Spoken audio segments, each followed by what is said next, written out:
get started. Okay, so we're gonna get started. I'm almost finished grading your exams. I think most of you should have a grade. If you don't, I just ran out of time, but I'll finish them tomorrow.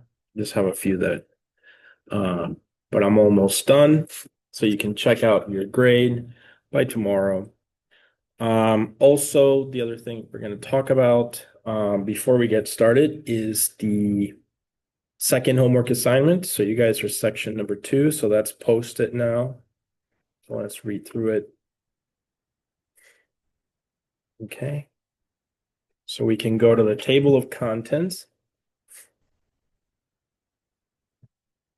Go to, GPTs and homework. And it should be this one, homework, pre-trained GPT. So here's the instructions that I could think of. The deadline for this. So it is due on October 23rd. So that should be in about 2 weeks from today. Does that make sense? So you guys already know what you have to do. We've discussed this. Is the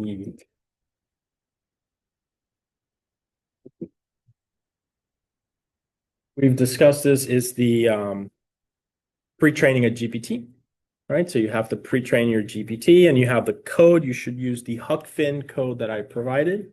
Okay. And you've already collected the data for it, or you can continue to collect data. So, a couple of things to consider. Don't expect greatness, right? So one lesson from this is pre-training. You're doing pre-training right now, not fine-tuning, right? So pre-training is just hard and you require massive amounts of data. So that's the point. Whoever has most of the data, GPUs, will achieve the best performance. So, but still, I'm a firm believer that there's still things that you can learn about doing the pre-training. So, do the best that you can with what you have. That's essentially the idea. You had a question. We're allowed to use the other. The what? TikTok, can you mean? Yeah, exactly. So I'll read through this right now. This is what I could think of. So you guys can see this. So pre-train a GPT from scratch to be an expert GPT, right? So obviously you're giving it text in a specific area. The rules in PyTorch only, so no TensorFlow. Use one or more GPUs, right? So you have to develop some strategies to do that. That means, creating checkpoints, right? To go around the limit of 2 hours that you get from Colab or something. You also have a Kaggle. Kaggle's another option that you can try. It's like Colab. Or be creative, right? So it's up to you. You can figure out what you want to do. But obviously, you know that more GPUs might be very helpful. More data might be very helpful. No libraries such as Hugging Face. So Hugging Face is a library for ITS 5 that we will use in ITS 530 when we focus on the topic of transfer learning, fine tuning, etc. But it's not something we need. I just thought of something.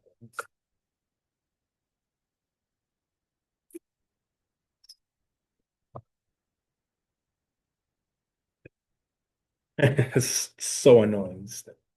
All right. No libraries such as Hugging Face or anything like that. So these are libraries that abstract a lot, and you guys are using code, you're pre-training, etc. So the focus should be to stay with from scratch the Hugging Face code. No fine-tuning, unfortunately. I know some of you might want to get a model and fine-tune. We'll do that for those of you that take ITS 530, we'll do that in ITS 530 in a very exhaustive way. So the focus here is different. So this is pre-train only, and you should understand what the difference between pre-train and fine-tune. You need to scrape the data from the web, as you know. You can use any crawlers or web scraping tools. Right, so that has been established. You can continue to collect data up until the deadline. You can even train the model and then grab more data and then continue training it. You need to select a specialty for your GPT, such as being a veterinary doctor, lawyer, an artist, whatever you want it to be. You will train the GPT and then ask it questions. So that's the idea. And I've given you the code for that, right? So you guys understand how to give it a question and then it provides an answer. So I'm not looking for a great answer, but if you ask it a question about how to take care of horses, there should be some words in there related to that. Use tick token and the letters approach. So the letters approach is essentially what the code I gave you. The Huck Finn code, essentially the tokens or the vocabulary consisted of all these letters, which total about 84 letters. But you should also use tick token, right? So for instance, the example I used was from GPT-2. And compare your results. Yeah, as discussed in class. You will need to present this work. So if this one assignment, I do want you guys to present it. And you will also need to submit a report summarizing your work and findings. Any questions? Pretty clear? All right, perfect. Sorry, I have a cold. All right, so that's the homework assignment, and you get 2 weeks for it. Now it's officially assigned. You will be getting new assignments. I have 2 homework assignments in mind already for this second third of the semester. So, I'll start talking about them soon. But yeah, so as I said, I've almost finished grading all exams, and they will be definitely finished by tomorrow. I only had a handful left, and the homework has been assigned, which is in 2 weeks. So we've completed at this point the first third of the semester, which is usually what I like to call tensor operations. So we went over that. I looked at the exams, and they're good, right? So all of you understood the main ideas, right? So I asked you the questions that I really cared about, and you all had really great answers. So I think, at least on the papers, it sounds like you guys understood really well the tensor operations, and that's good. And as you saw, by understanding all those tensor operations, you're really quickly and easily able to understand a complicated algorithm such as a GPT, right? So that's really great. As we know, the transformer was actually made of an encoder and a decoder. So far, we've only looked at the decoder part. So eventually, I'll come back to the encoder part, and we will look at a BERT type of a model. Those are less exciting, right? As a GPT can do so many amazing things, but BERTs have their place that's really valuable, like BERT scores and things like that. So we will definitely at some point come back to that idea. But for the rest of the semester now, we're going to switch focus. We're still obviously doing machine learning, mainly focused on neural networks. But this second third of the semester is going to focus more on regression type problems and classification type problems, some simpler kinds of things. So this is what I would say is the kind of thing that if you go to a company, right, or a business or something, this is the kind of work you'll get, right? So essentially very tiny data sets, because companies, regardless, of how big they are, they don't have that much data, honestly. Yeah, go ahead, please. Not graph neural networks. That's not something I would cover. Nope. Professor Kim covers that. But no, that's not a topic that we will cover. Okay. Yeah. So actually this is, if you remember, at least the next couple of weeks, this is your Mr. Miyagi moment, right? So that I mentioned. So we're gonna do here, like, I'm gonna go over some things, and everything should be very easy and clear for you to understand. Do you see that? So we're gonna start with very simple concepts, just regression and classification, and training some data. So definitely going forward, we'll be training with data, right? So the next couple of weeks if you understood tensor operations really well, it might be very easy for you, and just we're going to cover iris and the wine quality data sets, and that just allows us to really test your knowledge, really, to make sure that you understood everything really well, right? And then from there, we're going to definitely move on to a few other concepts The next algorithm will probably be neural input optimization. And so we'll come back to that. But these are essentially regression and classification problems with the common theme that the data is small. Yeah. But as I said, this is very common in some company. What do they have usually? An Excel spreadsheet, and they're going to give you that. You know what I mean? And so that's essentially the focus for the next second third of the semester. And then the last third of the semester, as you might imagine, is going to focus on images. So it's going to be images and MNIST CIFAR 10 and probably leading up to stable diffusion. All right. All right. So let's get started then. So this is your first module of this second sequence. So your first neural networks, right, is usually what I call it. And so here we're going to do, we're going to focus on these three things. So I provided some reading materials. So you should definitely start reading through this. Okay. This is your reading assignment for the next 3 weeks or so. All right. So chapters, you can see here notes, chapters 2, 3, and 4. So I have them here. So you can click on 2. And this will just go over a few concepts. Some of these you already know, like you already know about this approach, right? The object-oriented programming approach. So it's kind of just a review, okay? But make sure you read through all of this.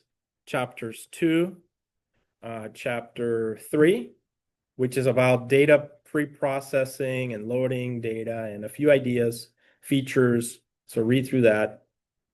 And the main one is definitely chapter 4. And this is really about building regression models and classification models. And so now, even though these models are simpler in a sense, one of the things is we get to dive deeper into some of these concepts, right? Like we need to explore what cross entropy is, right? So that's coming up.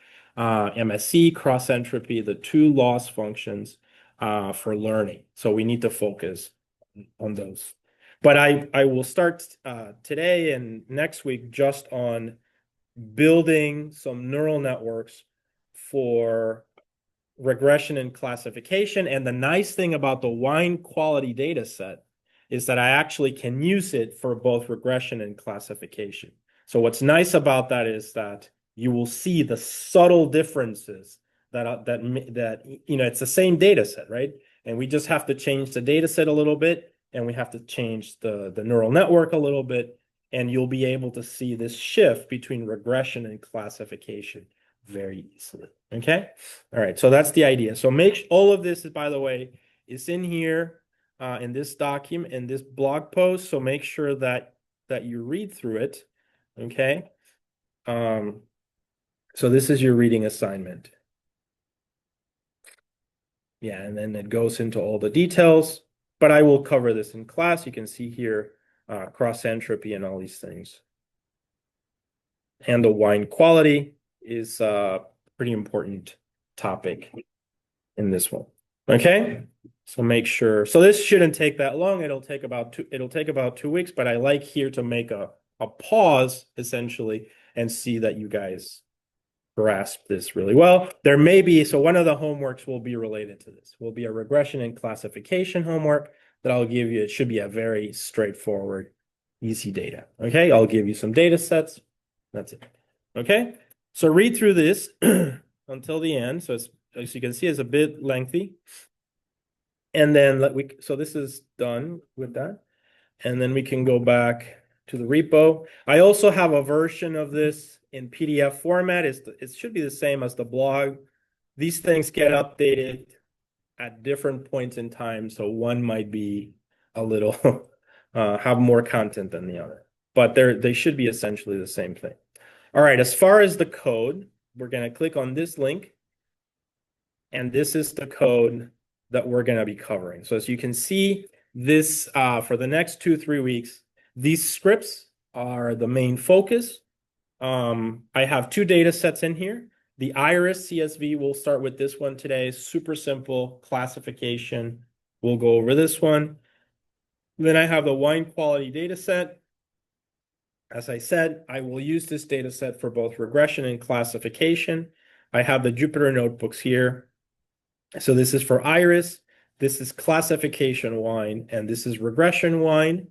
Now, if you notice, although the main focus that I like to have in this course is neural networks, every now and then, when there's a worthy machine learning algorithm that is not neural networks, I do mention it, right? And there is one very worthy um, technique called XGBoost based on decision trees. So you should definitely know this one, especially when you're dealing with what is called tabular data.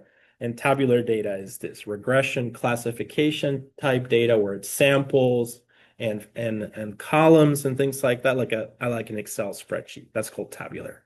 You don't have a lot of data.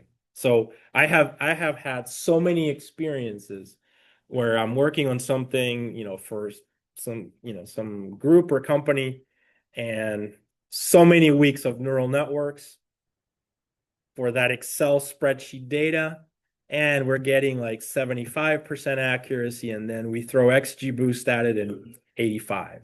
So and it's such a nice tool. It's very powerful, it's very well made to run fast and efficiently. So we'll definitely cover it, and you can use it for both classification and regression, although I may just focus on regression. And then the other topic is cross entropy. So we'll take a look at the cross entropy classification, right? So start from entropy, what is entropy, and then cross entropy and MSE also. So there will be more focus on loss functions in the next few weeks. All right, so anyway, so if you want to start playing with these, this is where you should focus your attention for the next few weeks in both reading and and practicing the code. Got it? All right, great. So let's get started then. So the first example I'm going to use Colab again, and we're just going to implement the iris data set. So I want to make sure that you can take a very simple data set for classification, like I said, and build a model, and a very simple data set for regression and build a model. All right, so that's essentially my goal here. All right, so I'm going to start with this one. I need the iris data set and also the wine quality data set. So remember how we can do this with Colab. You load both of these files on Google Drive, and then we're going to link Google Drive to Colab, and that should be it. So let's go ahead and get started. I'm going to do. Pardon? Iris. So Iris is the famous data set, which has 150 samples and 5 columns. So I don't know in megabytes how big it is, and then the wine quality, I want to say it's 1,000 maybe by 13. That's a good question, actually. So in another course that I teach, 365, the students actually I think they've successfully loaded Sci-Far 10 on it. And Sci-Far 10 is bigger. It's like 60,000 images, and the images are 32 by 32, I think, and they're RGB. So that's a big data set for this. So what's your concern? Huck Finn, for instance, we ran it on here, right? That was just one book. So certainly you can have more text also.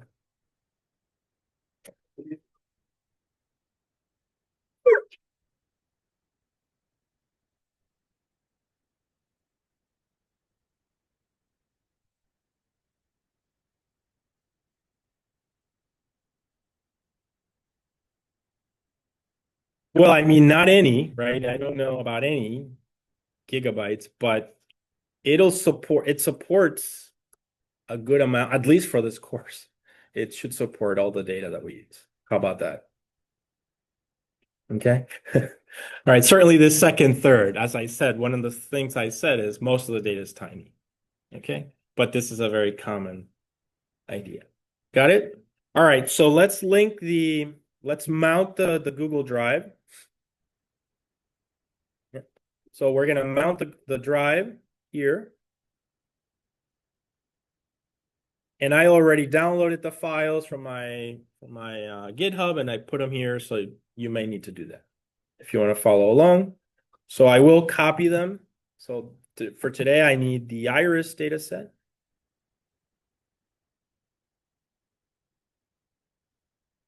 It should be.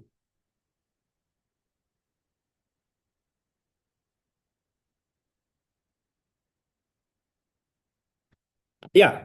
Yeah. Give me a sec. It's in on Brightspace. If you go to Brightspace, yeah, where there's the one that says code, just go there and it'll show you the two files. So we're going to use iris CSV for this one. Okay. So I'm going to copy the path. Okay. All right. So it should be a pretty easy thing, but we're going to explore, like, this is almost like a template. This is usually how I will tackle any tabular data set, right? So these are the steps. So let's just paste in here the path, all right, for my iris CSV data.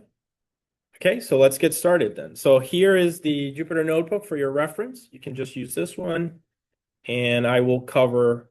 You may need to install a lot of these libraries. I did this lecture already on Monday, so I think, I already installed them, but these are a few that you need to install. So one of the things additionally that we're going to cover that you need to remind me just in case it slips my mind, but we're also going to deploy the models. Okay, so that means using the Onyx framework, and especially here with regression models or small classification models is, a good place to kind of start with that. So the idea is after you train a model, you can deploy a file with a .onyx extension file, and then you can load that file on GitHub, build a little website, and the website can use that Onyx file, right? So that should be pretty nice so that you can deploy your models and actually see things happening. So the homework actually may include that as well, all right? And you can do it on GitHub, so for free. It's not a problem. All right, you will need to install these libraries for that. So Onyx ML Tools, Onyx Runtime. I think Onyx was developed by Microsoft, and it's an open standard. So it's not like TensorFlow has something similar, but it's only for TensorFlow. Onyx actually supports other things, including PyTorch. All right, so let's just for reference, I guess I will indicate that you need to run these if your libraries are breaking, or raise your hand, ask questions if you're having problems. All right, so let's get started here. I'll need a few libraries to begin. So if you notice, I'm using NumPy, Torch. Those should be familiar to you. I will be using Pandas. If you've never heard of Pandas, Pandas is really great for dealing with data.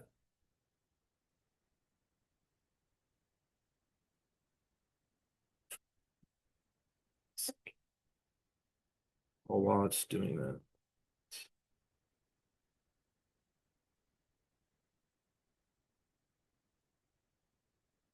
All right, so it ran. As I was saying, Pandas, this one here, is for manipulating data. So essentially you read your data from the CSV, and now the first tool that you're going to use is Pandas. You can manipulate the data via column name. If you're familiar with something called SQL, for instance, if you've ever used that in the past, it brings like a lot of those features into the Pandas data frame. So it's really, really helpful. I love to manipulate things in Pandas, over like NumPy or PyTorch. All right, sklearn we'll continue to use, especially for metrics and things like that, so splitting the data. And then our familiar Torch NN, Torch Functional, and Torch Optim, which we've used before to train the GPT.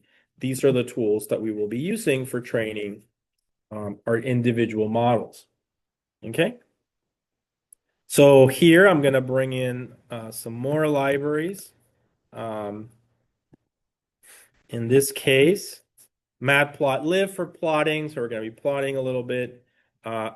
MXL extend, you'll see this one in use. I like to do a correlation matrix all the time whenever I'm analyzing data. I want to see how the variables are correlated. And this is just a nice, has a nice heat map and nice features for visualization.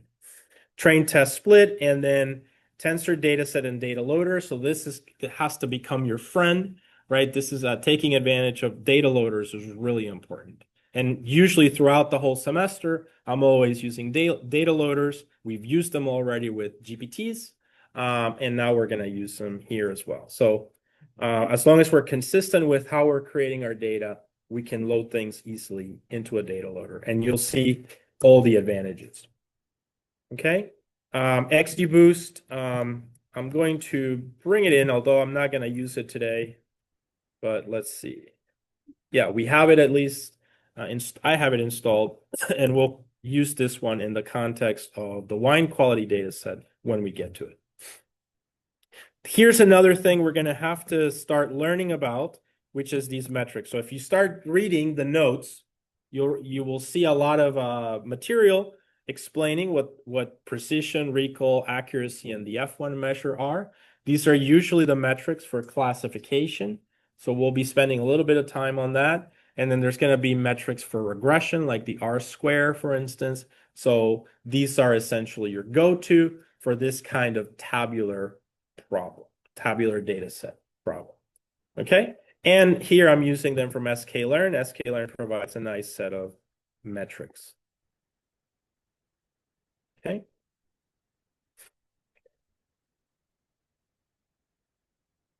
All right, and then you can see also these are the last libraries, and this is we're going to use them later when we start to, once we've trained a model, we export the model so that we can deploy it in the web.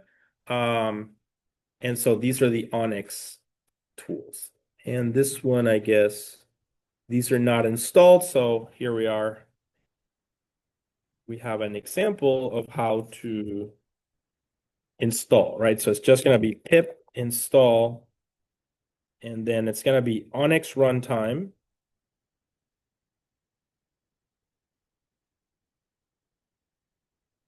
So run that one.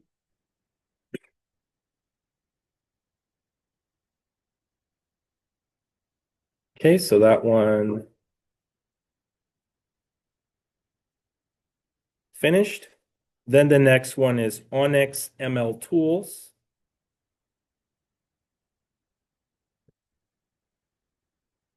Onyx ML tools.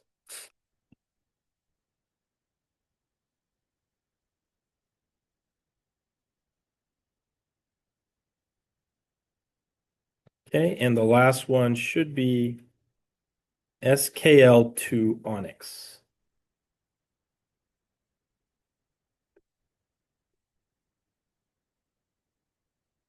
All right, so we run those 3 installations.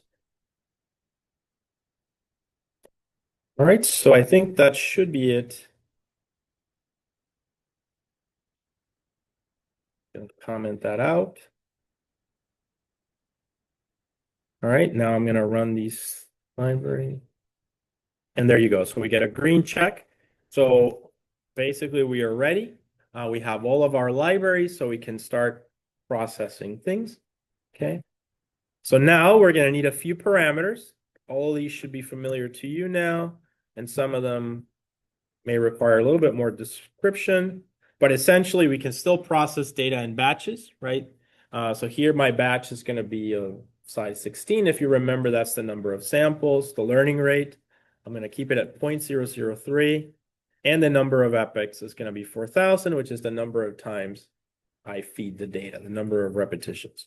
This epsilon I sometimes use when it's like something to avoid division by 0 errors, things like that, especially in standardizing. And so I just keep it as a useful parameter.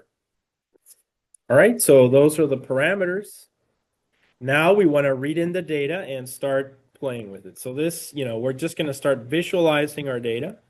I have the extension here. I copied it. Plug this in here. All right, so that's the iris data set, the most famous data set. I always make the joke so famous that, I have my garden, right? It's full of, it has a lot of dead iris flowers, right? So it's a machine learning kind of joke. But anyway, so this is the iris data sets. These are flowers. And there's in this data set, there's 150 samples, and there's three classes: Setosa, Virginica, and versicolor. Pardon? 5 kilobytes. This is 5 kilo. Okay, there you go. 5 kilobytes. All right. Notice here I'm using Ph.D, which is the extension for pandas, and I'm going to read in that file, and I'm specifying the delimiter that is a comma separated file. So I run it. Now I ran it from my drive, my Google Drive, and now I can proceed to visualize the data, right? And this is something very nice and handy. This is called a pandas data frame. And you can see we can visualize our data. It tells you a lot. There's 150 rows, 5 columns. The first 4 columns are the features. So sepal length, sepal width, petal length, petal width. And then the 5th column, the last one, is the species, which there's 3 classes: Setosa, Virginica, and versicolor. You see that? It doesn't show all the data, but it just shows enough, right, to have an idea of what's going on. So this is still a pandas data frame. Remember that when we're building a neural network with PyTorch, PyTorch only accepts torch tensors, so we're going to need to convert. Nothing can just stay as a pandas data frame, but we're just moving through these different formats. It's the same data, just in different formats. All right, now that I have my pandas data frame, I'm going to show you guys how you can easily convert the labels into numbers. If you remember, Torch is not going to accept something like the word Virginica. It has to be a number. So we're just going to create a simple map. You can see that given a dictionary. So I'm going to take the data frame, which is iris raw data, and I'm going to grab from it the column species, which is this column here. And then I'm going to say dot map. And so what I'm going to do is I provide a dictionary that for every word, I'm going to assign it a number. And I just have to remember this order. And that way, I will know when it predicts 0, it's predicting Setosa. When it predicts versicolor, it's a 2. Okay? So you can see that here I assign this to the column species, and that's all it takes to convert the data, and now it's easily transformed. And this is going to be a common issue with your data sets that you will have, so you want to be able to figure it out. As you can see now, the species column has numbers instead of strings. Okay? All right, so we've defined that. Now the next step is we want to start doing this correlation matrix, right? We want to look at the relationship between the variables, right? So this is very useful. You want to know, what does this tell you? And now this is not using the neural network at all. This is just looking at the data, but it tells you, okay, which variables might be important, which ones are positively correlated or negatively correlated, okay? So we can, first of all, grab a list. You can see that here. So from the pandas data frame, I'm just going to grab the list of the headers. And this is really nice because when you're doing this kind of analysis, you actually want to understand what words, what features you're looking at. So you don't want to do this by number.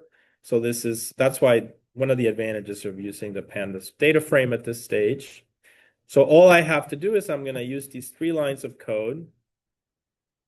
If you notice, the first one just invokes NP, that's the numpy. And, I invoke this function correlation coefficient, which takes in the pandas data frame, essentially, for the list that I provided. If you notice, I can change this list, right? So I have this called headers list, and it's just a list. So I could essentially just go in and maybe take out 2 variables, 3 variables. So here it doesn't matter, but imagine a problem where you have 50 variables. This is not going to look as, easy to read. And so in that case, it makes sense to take out a few of the variables just so it's easier to visualize. Okay. So you can do that just by modifying this list. All right. So in this example, I grab the pandas data frame with the selected columns and I create the correlation matrix called CM. And then I just pass CM to this heat map just so that it looks better. It provides better visualization. So if we look at it here, you can see there it is. And now we have a way of visualizing our variables. So for instance, the target variable here is species, right? So we want to maybe, look at the relationship between species and all the other variables. So how are they correlated? So we can see, for instance, there's a negative correlation between sepal width and species, for instance, according to the data. Do you guys see that? So this is useful. And of these three, it seems like the least valuable one is sepal length because it has the lowest correlation. So here, if you have a zero value, then there's no correlation essentially. So if you have a zero value here, right? So that would mean that, they're basically you'll have a hard time learning anything from this. But if you have a high positive or high negative, that's value. Got it? Does that make sense? No? Any question? All right. Yeah. So that's the idea. So you look at the correlations between the variables, and you can look at a correlation between two features also, or features and the target. All right. So we did that. So you start to do an analysis of your data, and now we can proceed to, now we're done with pandas at this stage. We don't really need to do much work. And so we're going to convert it now into a NumPy array. So you can see the pandas data frame has a function called toNumPy. Okay, so we convert it. And there we are. We're going to visualize it. These are my habits. I always want to visualize things. I want to print the shape, right? So this is kind of important. And you can see here, I have my data set. You can see why I chose Iris, because Iris is so small that you can visualize a lot of things. Obviously, other data sets are going to be bigger than this.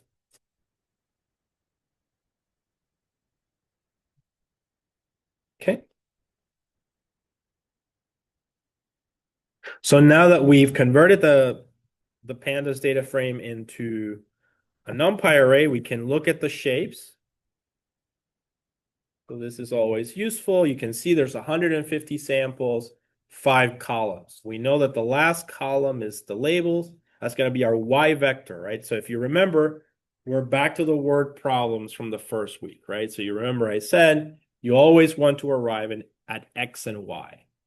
And if you can arrive at X and Y, then you can, then you have a template on how to model that with your neural network. So here I have this 150 by 5, and I'm going to now create my X and Y. Okay, so that's essentially the idea. So how do I do that? Well, you guys did the 110 tensor operations, right? And you know how to slice and all of that. So that's what I'm going to do now. I'm going to slice the data. So you can see here, I have my X and Y, and from the NumPy array, I grab all rows. I grab the first 4 columns here, and here I just grab the last column. Okay, so X and Y have now been created as 2 separate tensors, a matrix and a vector of data. Usually here, I like to print things. I like to look at the shapes. It's a key moment when you want to double check that your data is as it should. Right? You can see here we have the columns, the Y vector, or the Y, the Y vector with zeros, ones, and twos. Okay.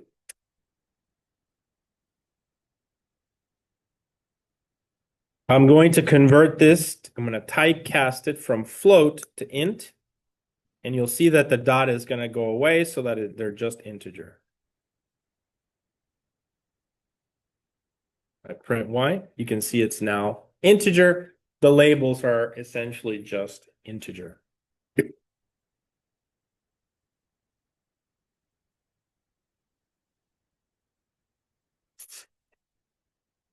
All right.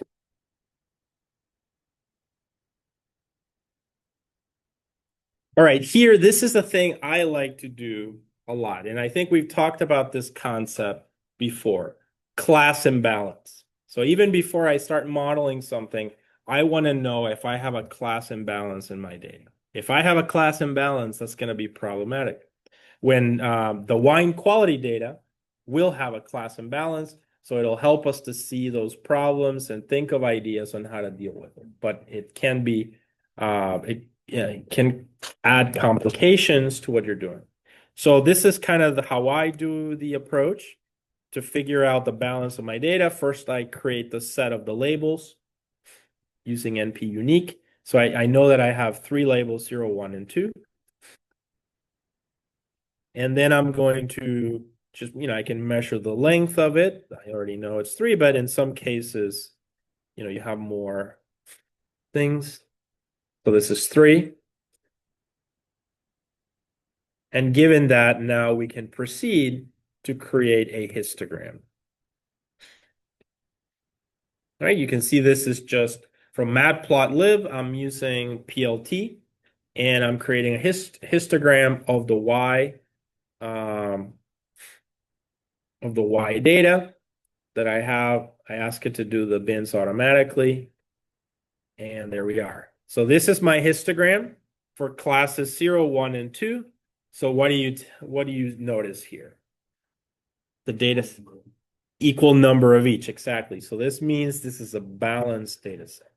There's 50 samples of 0, 50 samples of 1, 50 samples of 2. Machine learning loves this, right? It's very good. It knows, that they're balanced, so it just learns better. But most real data sets, unfortunately, will not be like this. And then in some there are some extreme cases like fraud detection, right? So fraud detection in a bank, right? For instance, think of that case. You have, thousands and thousands of transactions, but hopefully if you've got a reasonably run bank, 99% of transactions are going to be what?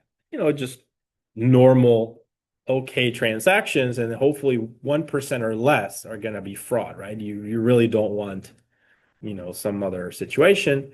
And so, but then that means that if you're trying to build a model just from that data set, you have a highly imbalanced data set where 99% would be not fraud and 1% would be fraud. Do you guys see that?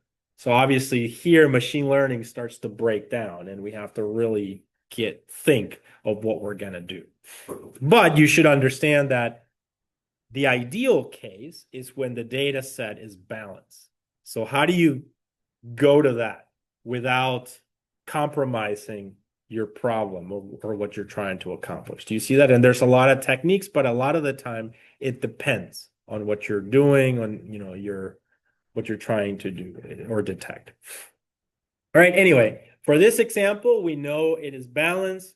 We'll encounter one example when we get to wine quality where it's imbalanced, and then we'll deal with that later. So this is when you'll see this. Usually, these are academic data sets, right? MNIST, Scifar10, IRIS, they're all balanced. They're meant to be perfect, right? And they're meant to teach you other things about machine learning. So let's start with IRIS as a balanced data set. Okay. We've looked at that. Now we can proceed to print the shapes.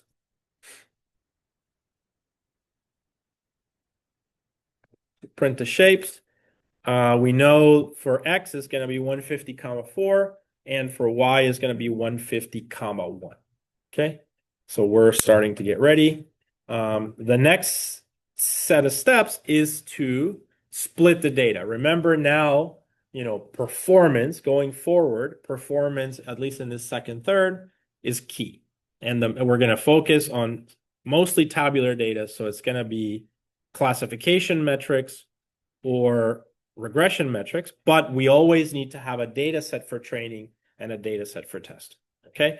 And so in this case, I'll be using the train test split function with a split of 20%. So that means I'm going to hold 20% of the data for testing, and I'm going to take 80% of the data for training. This can be modified, of course. Now, one thing that's really important for you to pay attention to is this random seed here. Okay. I can choose a constant value, such as 42. And if I do that, every time I run this, it will always randomize it the same way. It's going to split it the same way. So it's always going to be the same 80% of samples for training and the other 20% for testing. This is useful, for instance, if I have like 6 methods, right? And I want to compare one method to the other. So I always want to do the split the same way, right? So I'm comparing apples to apples. But otherwise, if you're not doing that, then I actually prefer to do a random seed, just like this one. So if you notice, I'm just using a random function. So every time I run this Jupyter notebook, it's got a different random seed. So whenever I do the split, it's a different split. So sometimes samples that ended up in the test set in the next split are going to end up in the train set. Do you see that? And if I run this Jupyter enough times, let's say 10 times, you'll see, once you're measuring your performance metrics, you will see that metric vary a little bit. Sometimes you'll get a 65, sometimes you might get a 73. But once you run it for like 10 times, there will be a trend. Do you guys see what I'm saying? And that trend is really important. So essentially, you can just take the average of all the runs. So if most, values were between 65 and 75, then the average is what? 7. And that's a more trustworthy result than just, always using the same split. So I call it a poor person's tenfold cross validation. But anyway, so you can play with that.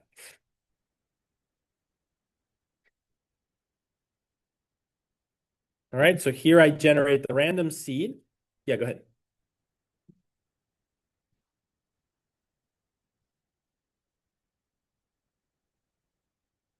What is the solution to?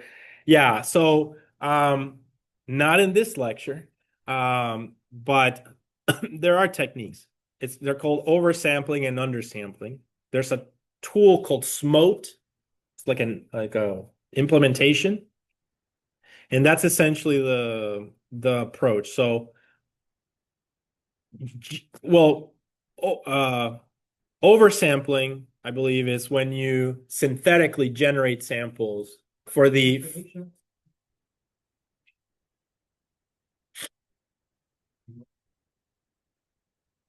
Okay.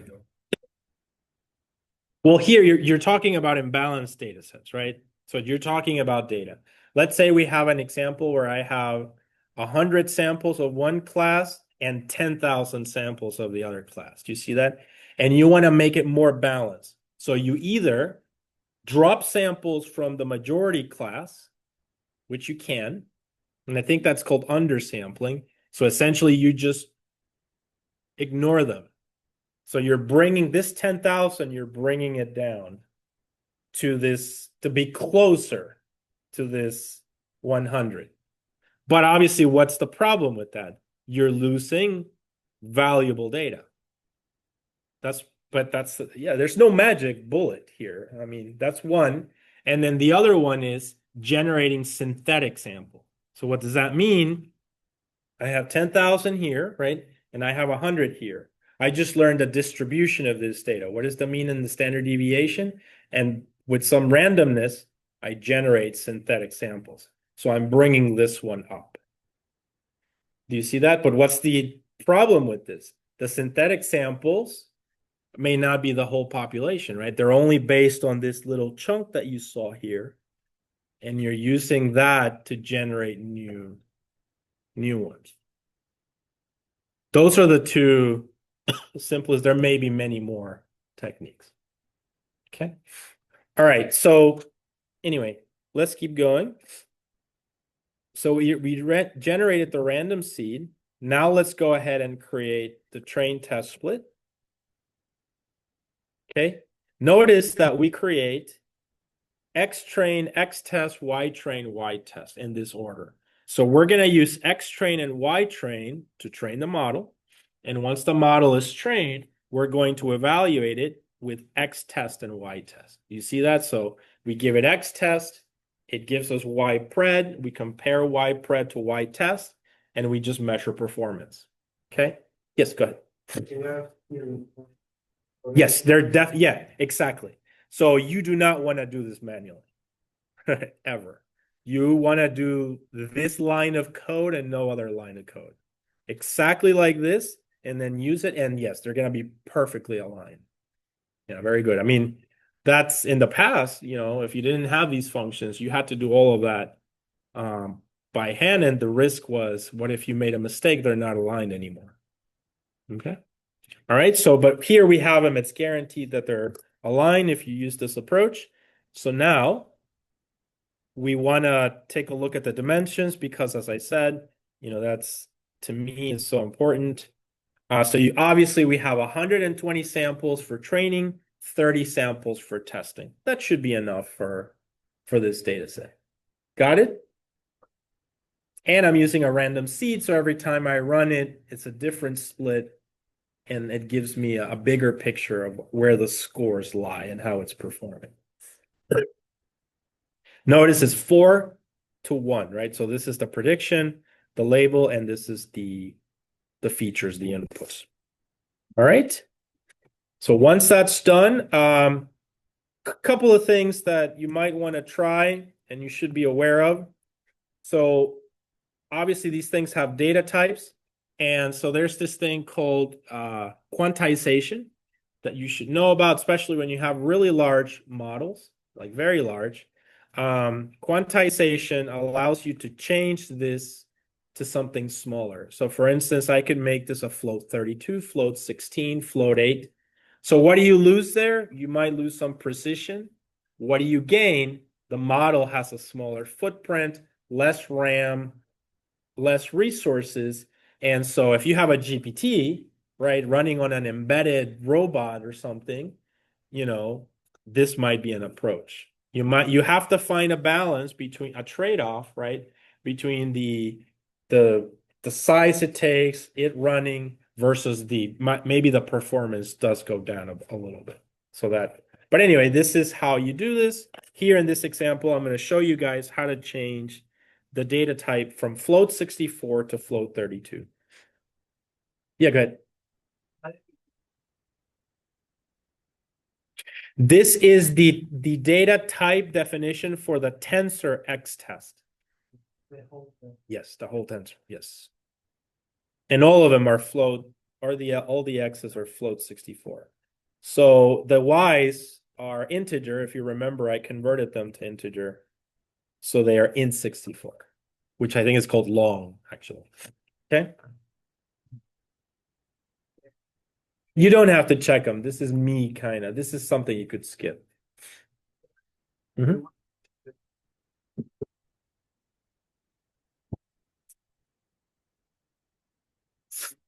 Well, yeah, because you're thinking it's going to get truncated. Do you see that? It will. So I think that's what you're saying, right? So going from bigger to smaller, is it going to fit in there? But it's the precision, the dot precision. I think here it's going to fit on the other side of the decimal. It should be fine. It's the decimal. Each value inside the tensor is right now before digits after 0. Yes.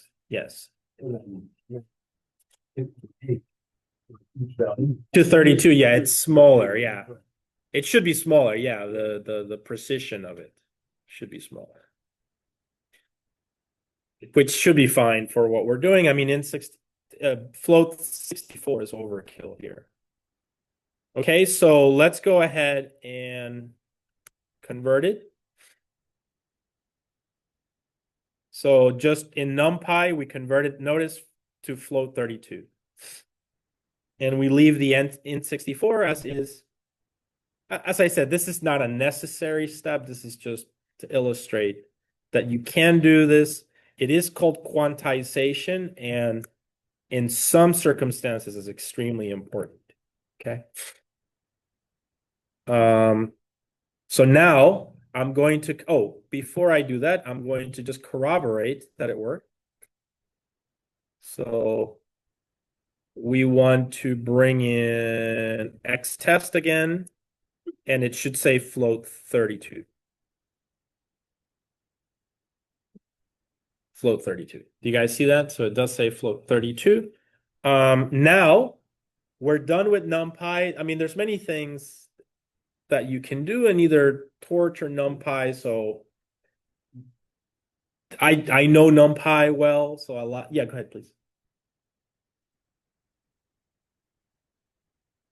64 to 32?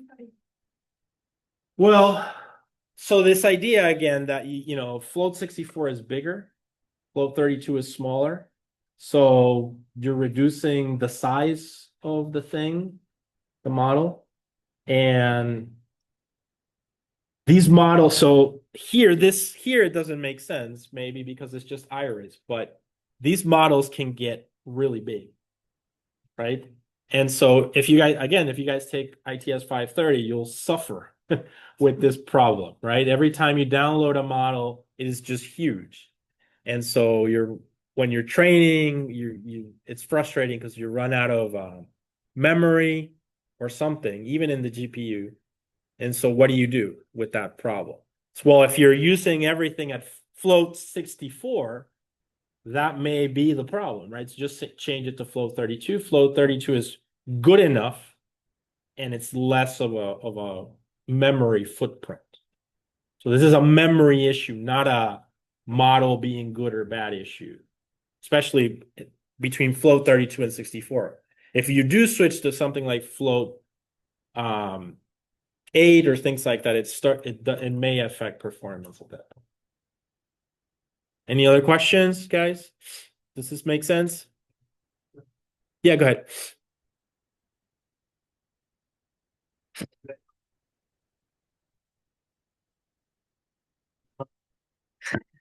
Because I didn't do it. You can do it. I mean, it's just an example, right, of quantization. I took the opportunity here to show you guys what, I mean, a laptop can support it, a big GPU box has no problem. But again, as the models get bigger, you should be aware that these start to become big problems. Yeah.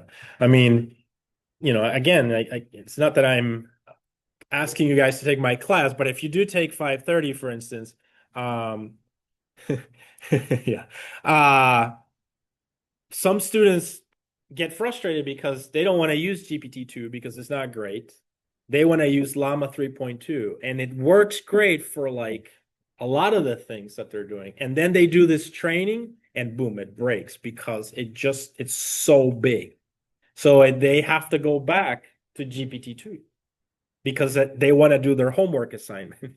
And GPT-2 is the only thing that lets them do it, unless they start really looking at what version of Llama 3.2 they got. Did they get, is there a quantized version that's better? Or my suggestion always is get the 7 billion one instead of the 64 billion one. So these become issues later when you're dealing with these massive models. Do you guys see that? So this is just meant to be like the first introduction to that concept.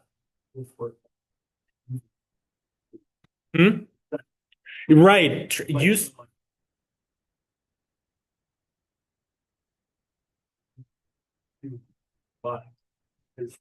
Yeah. Yeah. Yeah. No, I have an NVIDIA embedded one, so not a Raspberry. That's really weak. Yeah, compared to what I have, what I have is kind of more powerful. It is NVIDIA, but it's still embedded. And even a Mistral 7 billion, it can handle it, but you can see that the power consumption, for instance, it always issues a warning that you've like over exceeded something in power consumption. And so these models do strain your hardware, so you have to be aware of the techniques. And like I said here, not an issue with iris, but once we move to images, you'll start to encounter problems. And obviously, if you're using these really large models, you need to be aware of it. Got it? All right, great. So let's continue. So at this point, I'm converting my NumPy tensors into torch tensors, right? So you can see from, from NumPy, I grab them and now I have them. I'm using this notation TR just to indicate that they are now torch tensors. All right, great. Now, the next concept for you guys to think about. So I have said many times that you want to always scale your data, right? And I think we've discussed this concept already. You understand what that means. There's two types of scaling, which are called normalization and standardization. Essentially, normalization puts values in a range between 0 and 1. Standardization is going to be like -2 to +2, somewhere in there, and are centered around 0. Okay. I prefer standardization just as a habit, or I remember it well, but normalization can also be something you try. Okay. So most of my examples throughout the course are going to be standardization. The other thing I do is, because I like to build these things so that you can deploy them with Onyx, then what I do in the standardization is that I actually do that in the architecture itself. And we will see that later. So it's not like I do a standardization step outside and then somehow I send those values to the model. Instead, the model will do the standardization on its own. And the reason for that is that if you think about it, people don't, when they start using your model, right? Let's say that you're talking about like things that go into a furnace, like natural gas, coke rate, coal. So they're not going to want to know the values and then standardize them and enter them in a standardized form, right? Instead, they just know, okay, it's 3,000 pounds of coke rate and so many gallons of natural gas, right? So they're going to want to enter the data as is in reality. So what you want is what? You want your model to take those real values and normalize it inside. Do you see that? So you want that to happen not just during training, but also when the model is deployed. So this approach that I'm using is the approach that I recommend that you should follow, right? So that it works both for training and for deployment. So both for training and inference. Okay, so essentially what I do is I just calculate the X means and the X deviations of the data, and then I'm just going to store that data, keep it somewhere, and then when we're building the architecture, we're going to add it to it, and I'll show you how. Okay, so since my data is already torch tensors, Torch has essentially for every tensor these functions called mean and standard deviation, and so I can just use them and it'll produce my mean vector and my deviations vector. Okay, so that's what we're going to see here. And I'll print it out so that you guys get a feel for how this works. So notice here that I'm doing a mean across the 0 dimension, so for every column, essentially, right? It's not a mean of all the columns, it's a mean per column. Because natural gas will have its range of values, coke rate will have its range of values, whatever, sepal length, sepal width. Okay, so here I do the calculations for X means and X deviations. All right, and now we're going to look at it. So what do we know about the X means tensor? Oh, sorry, not the X means tensor, the X train tensor was 120 by 4, correct? 120 by 4. This tensor is 1 by 4. Do you see that? So we've got the mean value for every column. Any questions about that? Is that clear? All right, great. All right, so yeah, and then we do the same for the standard deviations. It'll be the exact same idea. X deviations.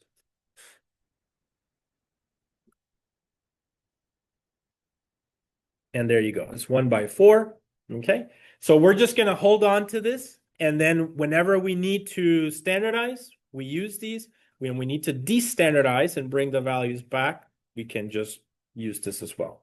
Now, there are some scenarios where you can scale both the X's and the Y's. We don't need to do that here because it's a classification problem, but there will be in regression type problems, multivariate regression. There may be situations where you want to do that, okay? But not here. And it's the same approach, essentially. All right, so one thing we might want to do here is also print the shape. Again, that I'm a big fan of that, so it allows me to confirm. So you can see 1/4, that's the shape of the tensor. Okay. This will work then when we apply, when we want to take the mean of the data, right? We're going to have 120 samples, and then we're going to have one vector of 1/4. So we're going to do a type of broadcasting operation there, right? So if you remember in the 170 problems, there were some broadcasting examples. Okay, so now, so we've done all of this. Now we are ready to create our data loader. So the data loader is really great because it simplifies your life, right? So if we didn't have data loaders, then we would have to do all this from scratch, and that would be 30, 40 lines of code, where it's just one or two using a data loader. So all we have to do, data loader, whether you're using images, we use the data loader for the GPT, stable diffusion. As long as you always put your data in a specific format in a list, you're able to load it correctly into a data loader and then use it. So in this case, let's create the data loader. I'm going to have here 120 samples. Now, another thing I will mention here before I forget, if you notice, I calculated the means and the deviations from the X train data only. I did not include the X test data. Did you guys notice that? Now, I could have done it on the X data that had both the train and test and calculated that mean. Do you see that? It's a choice, but I believe this is the more correct choice because if you were in a competition, right, you wouldn't have access to the test set. Do you see that? And so you would only have access to the train set. So it would that under those circumstances, this would be the correct approach. Do you guys get that? So I calculated the means only over the train data. I didn't look at the test data. But they're both coming from the same distribution, so they should be correct. All right. So now we printed X train shape. We know that there's 120 samples in there. So now we just have to format the data correctly so that we can load it into my data loaders. So here you can see I have two lists, one iris train and one iris test. Notice that I'm using list comprehensions. I'm going to iterate. So for I in range of X train shape 0, so that's the 120 samples. So I'm going to just focus on the first line right now. So notice this train. And so for I in that range, what do? I create a list of tuples, right? So this is a list of tuples. Remember, a tuple in Python is what? It's just a list of two things in parentheses. So the first one is the vector, the torch vector for each, right? Each row. And then the second in the tuple is the label. So notice this one is coming from X train. This one is coming from Y train, but you don't give it as a vector or a scalar. You have to remove it out of there and it's just the value. So that's why we use this thing called dot item. Do you guys see that? So I'll print it in a second, but that's essentially what's happening. So you just have to get this format correctly. If you do that, then the next step of converting these to a data loader should be very easy. Notice for the test set, it's the same thing. For I in range of X test, And then we create a tuple where the first one is x test I and then y test I dot item, right? So we have the value. All right, so I've created them now. So now I'm going to visualize just a few so that you get the big picture. All right, you can see there for iris train list, notice there's the first three. So notice it's just a tuple, right? And the tuple has a torch tensor, right? The four value, and then it just has the value itself, an integer, 1, 0, 2. That's all you need to understand, right? Put your data like this, and then it should always allow you to easily load it into data loaders.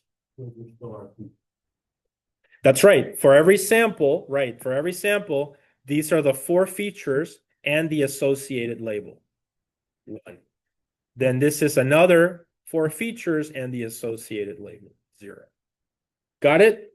Any questions on this one? Nope. All right. Perfect. So if you get this, like I said, this is one of those, just because in my own experience, this is one thing that was confusing, but once I figured out this recipe, I figured out that it always worked well. All right. So that's it. Now that you have that, you create your data loader. And if you notice, by creating the data loader, train DL, you're also specifying that the batch size should be 16 and that you shuffle. So what that means is that we're going to give the data, right, to the model n epoch times, right? So maybe 6,000 times it'll look at the data. But every time that it looks at the data, because we set this parameter to true, it's going to shuffle it like randomly. I can't stress how important that is, right? What's the point of giving it the data set with the same shuffle every time, right? That's not it's much better for you to, during the iterations as we're training, to give it the data, but every time we randomize, not the values, just the vectors themselves, right? So like what I mean is this whole thing, the next time might be down here in the last one, and the middle one might be above. You see that? So that's what we randomize. Is that clear? Question? Yeah, go ahead. We are giving the whole vector randomized, or we are giving individual. The rows. So we don't randomize, like we don't move this 6.3 here and the 6 over here. That would create junk, right? What we're moving it, this is one unit. That vector of 4 with its associated class, that's one unit. We cannot break that unit. But the shuffling just might move this somewhere else down. The whole thing, the whole tuple of 4 and 1. The machine has the information. With the whole data set. So it does it with this whole thing. Which this whole thing used to be X train, right? But if we shuffle X train, we need to take that Y train, as well. We can't, otherwise they become unaligned and you have, garbage in, garbage out, right? You can't break that. You cannot break the connection between a vector of 4 and its associated class. That cannot be broken. But because here we're actually you should think of it as the unit that you should be thinking about is the tuple. Okay, this Python tuple that we create, which is unbreakable. Okay, you have your 4 features and your 1 class. Okay, and then those things are like in a bucket. So imagine that bucket, we just do, and then the next time, right? That's shuffling. And then we extract things. Otherwise, we would always be extracting from the top, and it would always be the same. Do you guys see that? Yeah. In every. Yes, in every iteration.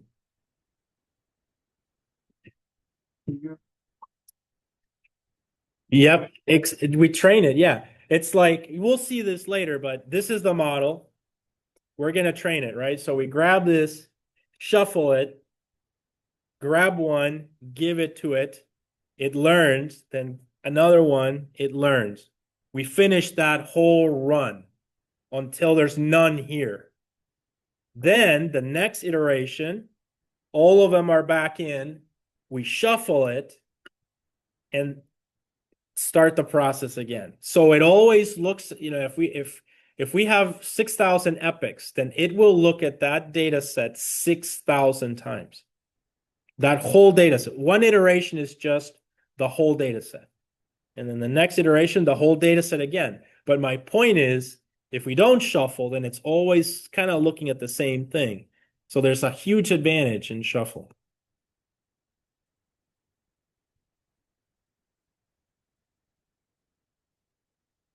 Well, we're still matrix multiplying in the network.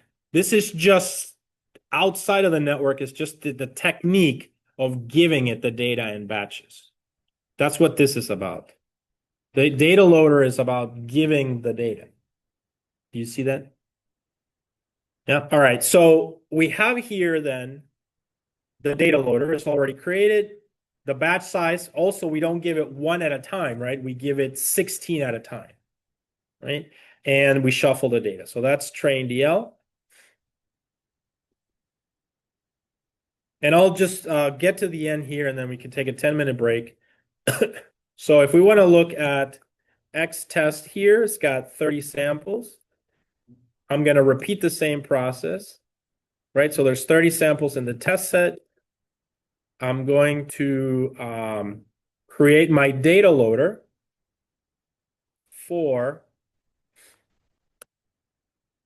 right? I'm going to create my data loader called testDL from iris test list. So from this list of tuples, right, I create the data loader, again, batch size 16, shuffle the data. It'll just handle it on its own. And these are things that are, like I've said many times, normalize, right, is one thing you should do. Shuffling during training is also very helpful. Okay. Okay, so the test DL is ready now.